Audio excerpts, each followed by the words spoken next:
Hello বন্ধুরা, কালকে আমরা গঙ্গা স্নান করতে গেছিলাম।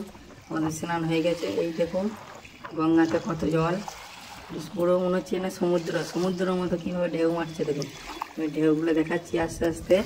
এই দেখুন মনে হচ্ছে না সমুদ্রের জল আসছে, যেটা সমুদ্র নয়, এটা গঙ্গা। গঙ্গা নদীর জল। আমরা গেছিলাম কাটোয়া, আমরা নৌকা করে গঙ্গার ওপারে গেছিলাম। ওপারে গিয়ে স্নান আমাদের হয়ে গিয়েছে, এবার বাড়ি ফেরার পালা।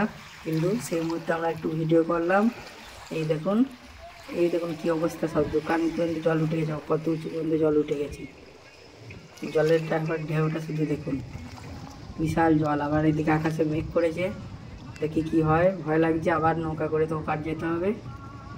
এইদিকে সব জলে ডুবে গিয়েছিলো, এখন সব চর বেরিয়ে গিয়েছে, এগুলো সব জায়গায় জলে ডুবে গেছিলো।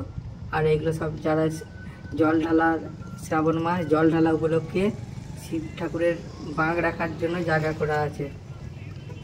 এই দেখো জলে কেমন ঢেউ, দেখো এইটা দেখছো, এখান থেকে নৌকা ছাড়ে। আমরা এবার চলুন এগিয়ে যাচ্ছি।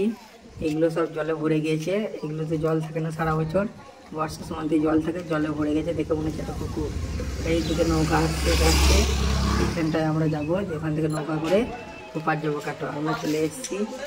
এবার এটা দিয়ে সোজা হাল দিই গঙ্গার কাছে গিয়ে, ওখানে গিয়ে নৌকায় চাপতে হয়। আমরা এখানে দাঁড়িয়ে আছি, হালকা হালকা বৃষ্টি হচ্ছে, সেই উপলক্ষে দাঁড়িয়ে আছি। আমরা ভিজে যাব। এই সাইডটাতেও দেখুন, দেখাচ্ছি কত সুন্দর লাগবে এটা। এই জোর বৃষ্টি আমাদের গেল, বিশাল বৃষ্টি পড়ছে, এইদিকে জোর বৃষ্টি পড়ছে। আমরা দাঁড়িয়ে আছি, আমরা এক জায়গায় দাঁড়িয়ে আছি, যাতে বৃষ্টিতে নৌকা পার হলে খুবই অসুবিধা হয়, ভিজে যাওয়ার একটা অসুবিধা থাকে, ঝোড়া হাওয়া থাকে, সেই জন্য আমরা দাঁড়িয়ে আছি। এই দেখুন একটু বৃষ্টি একটু কমলো, আমরা এবার এগোচ্ছি। এই দেখুন এগোচ্ছি, দেখুন আবার গঙ্গার অবস্থাটা একবার দেখুন, কীরকম গঙ্গাটা একবার দেখুন। এটা হচ্ছে বর্ষার গঙ্গা। আর এপাশে অজয় নদী আর গঙ্গা নদী এসে কাটোয়ার কাছে এসে মিলিত হচ্ছে। বাঁ সাইডে হচ্ছে অজয়, ডান সাইডে গঙ্গা। এই দেখুন আমরা চলে এসেছি। এবার আমরা নৌকার জন্য অপেক্ষা করছি, নৌকা চলে এসছে, এবার আমরা নৌকায় চাপবো। চলুন এগিয়ে যাই, দেখা যাক কী হয়। আপনারা একবার দৃশ্যটা দেখে নিন, কত সুন্দর লাগছে, হালকা হালকা কোনো বৃষ্টি পড়ছে, বৃষ্টি পড়েই যাচ্ছে হালকা। আমরা ছাতা নিয়ে এগিয়ে যাচ্ছি, নৌকা চলে এসছে। এবার আমরা নৌকায় চেপে বললাম, নৌকাতেও জল পড়ছে, আপনারা বুঝতে পারছেন। আমি ছাতা করে দাঁড়িয়ে আছি, কত সুন্দর লাগছে দেখো। এবার নৌকা ছাড়ার পালা, ছাড়ার জন্য অপেক্ষা করছে, তার আগে সবাই চেপে পড়ছে।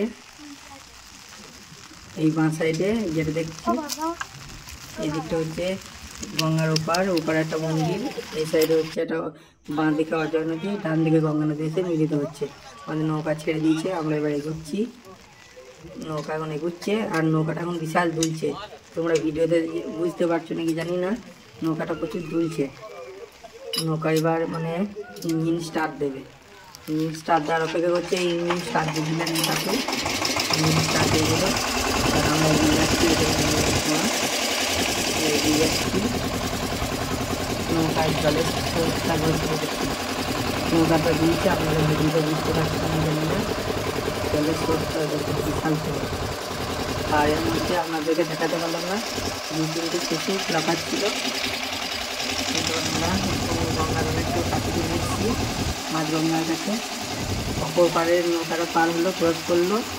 আমরা এবার গিয়ে এদিক থেকে এই কাটোয়ার দিকে উঠবো। এটা কাটোয়া বল্লভপাড়া ঘাট, বল্লভপাড়া ফেরিঘাট। এখানে এই দেখুন ওই নৌকাটা চলে গেল জলের জায়গায়, দেখুন।